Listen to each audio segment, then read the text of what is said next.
Та вебсайт болон Facebook хуудас дээрээ мессенжер чат ашиглаж борлуулалтаа хийдэг үү? Хэрэг үр дүнтэй байдаг вэ?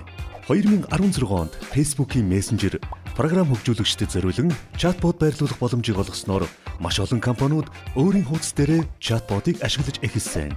Эхний 6 сарын доторл гэхэд 30 мянган ботууд бүтээгдэж 2017 оны 9 дугаар сарын байдлаар 100 мянгад хүрсэн бөгөөд 2020 он гэхэд нийт бизнесүүдийн 50% нь чатбот ашигладаг болно гэж судлаачид үзэж байна. Компаниуд чатботоор дамжуулж бүтээгдэхүүн үйлчлэгээг шууд борлуулж хэрэглэгч үйлчлүүлэгчтэйгээ илүү нэгт харилцааг тогтоож байна. Харин энэ бүгд Монгол улсад бүрэн утгаараа биелээ олоогүй байгаа буюу байгууллагууд нэгдүгээрт монгол хэл таньж ойлгох боломжгүйгээс үйлчлүүлэгчдийн хэд олон шат дараалалтай алхмуудыг өгөх, ирсэн бүх асуулт хүсэлтүүдэд хариулж чадалгүй хэрэглэгчдийн алдах.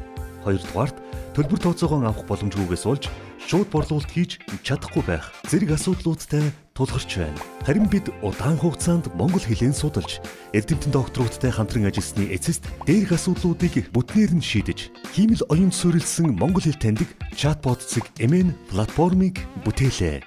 Та үүлэн технологи суурилсан чатбот зэг MN платформыг ашигласнаар бүх харилцагчтайгаа алдалгүй харилцаа тогтоож, цаг захиалгуулан захин бүртгэлээ асуудалгүй шийдэж, хэрэглэгчдийн төлбөрийг хамгийн оройс авч 7 хоногийн 24 цаг хизээж ханаас ч таны өмнөөс харилцаа тогтоож борлуулалт хийж цаашдаа улам дэвшин суралцдаг хиймэл оюун бүхий туслагтай болох боломжтой боллоо. Тэгэхээр та цаг алдалгүй чатбот зэг MN рүү ороорой.